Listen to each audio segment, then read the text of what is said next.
You tell me you're scared. You tell me you're weak, but I know you're stronger than what you think. Hello. So this video is going to be a little different. It's mainly just going to be a bunch of me talking, but I wanted to share with you guys kind of my journey with breast cancer and genetic testing and where I'm at with this whole process. Because as I found out through going through this, where I'm at with my genetics, it's really kind of a no man's land almost. And I did extensive research on one end of the spectrum and then on the other, but there's really not much for those of us that sit kind of right in the middle. So I wanted to, I guess, share my story, share my experience, and that's going to be some of what I'm sharing on this channel is just how I'm walking through that, and hopefully that can kind of create some sort of a community, if you will, for other women that are also in my same situation. So you'll have to excuse me. I'm sitting here at the pickup line for my son's school.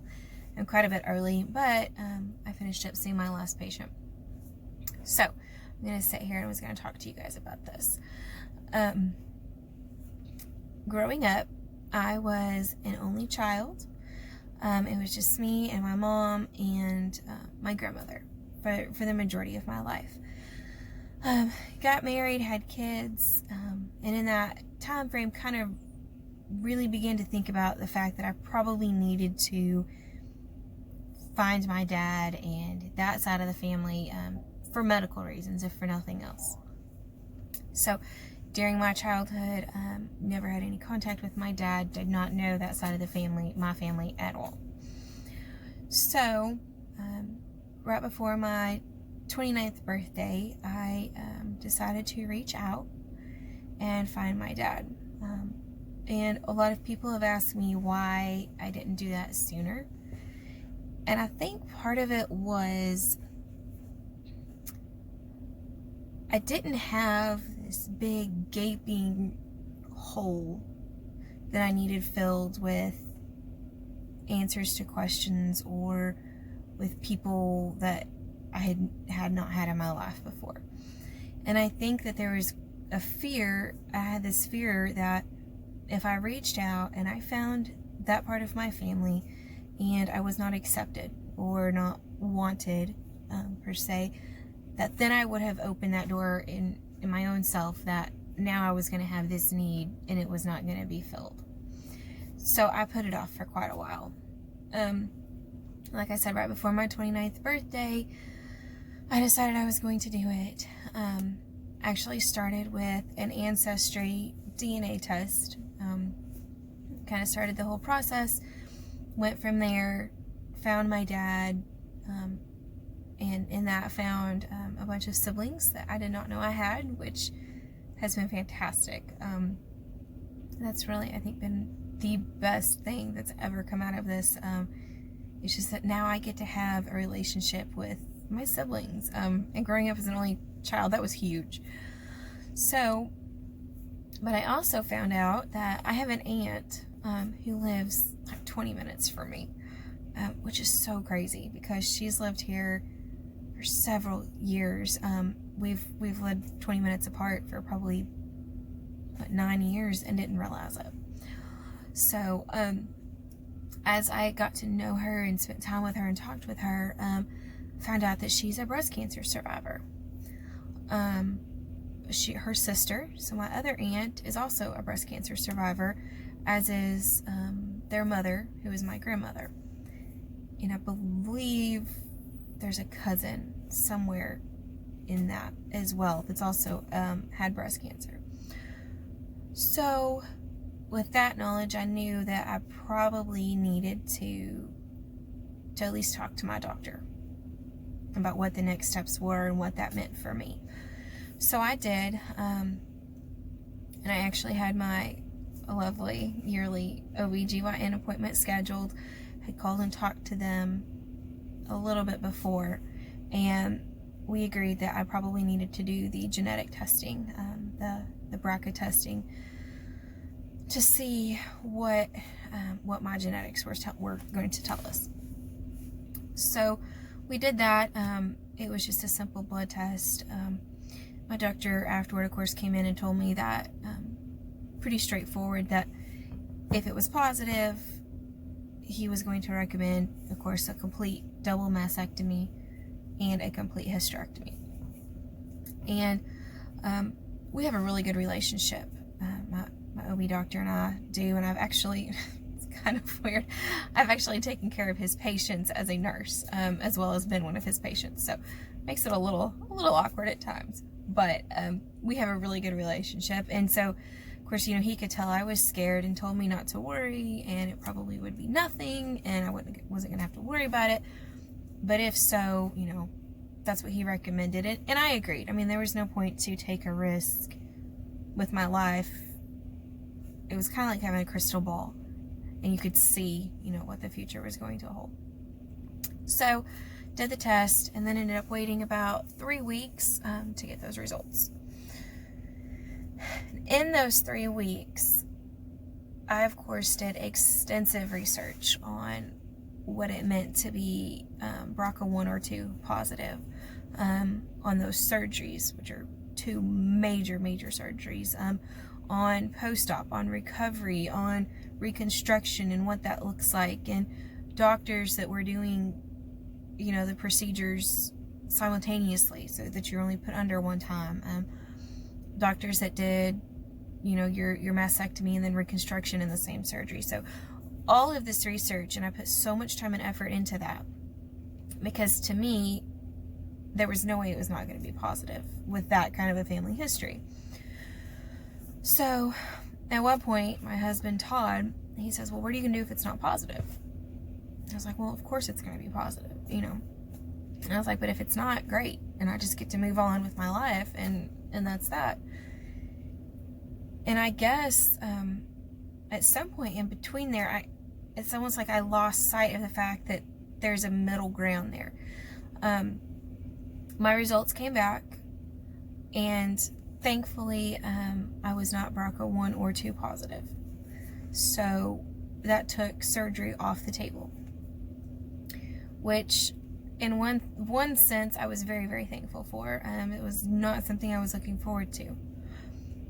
But on the other hand, to me, having those surgeries was such a black and white, here's your fix, here's your cure situation, that, like I said, now I was in kind of this middle ground, no man's land, where I had a very highly elevated risk percentage because of the familial risk.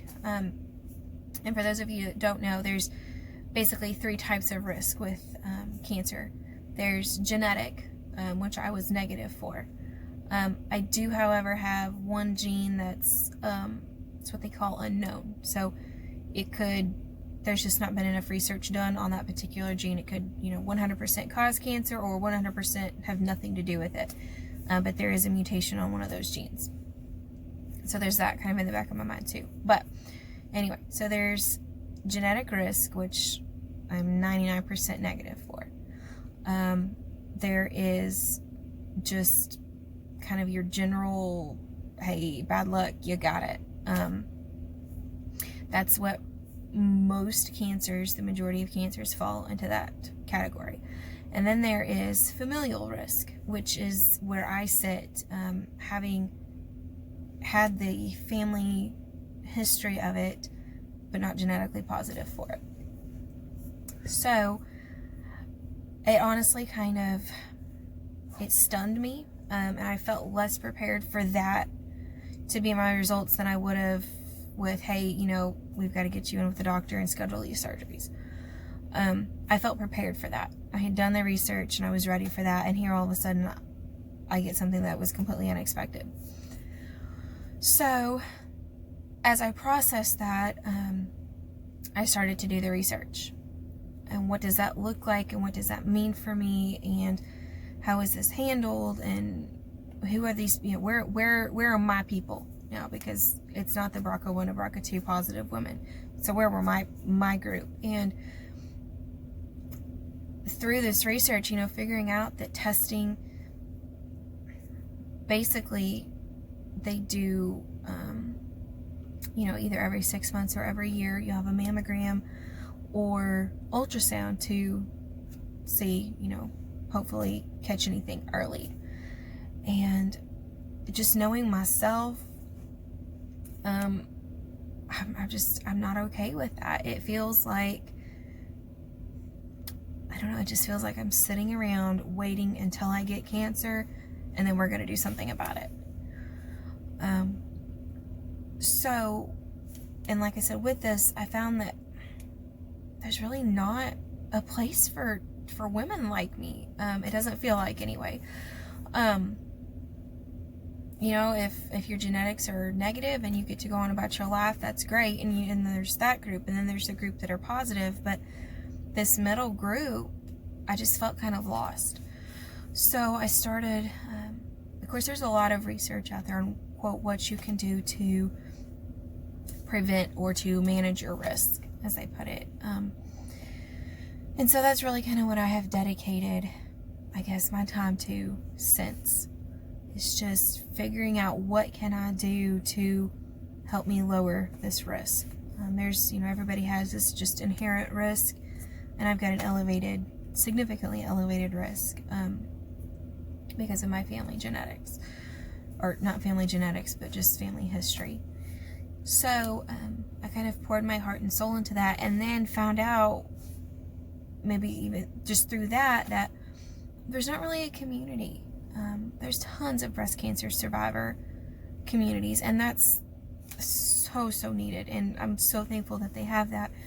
But I just found myself searching for somebody else that I could connect with through my experience, maybe that had walked the same as I did, and I really haven't found that. So I think that's part of what I'm going to share here. So if there's anybody else like me out there that's, God, it feels like they're just playing this waiting game, that we can walk that together. I think being where I am with these results and with everything that now has to happen, tomorrow I have my first mammogram. 2 weeks after that, I go to see a breast specialist, and I'm lucky. In my area here, there is a doctor who, she's an oncologist, surgeon, but she specializes in breast cancer. So she does everything from women like me who just have an elevated risk and need to be established with somebody and watched, all the way through, cancer treatment, if that's ever in my future. So I go to see her in about 3 weeks, I think it is. And I will definitely share with you guys kind of what she shares with me. And I've got a lot of questions for her. We hear a lot about how you eat, what you eat.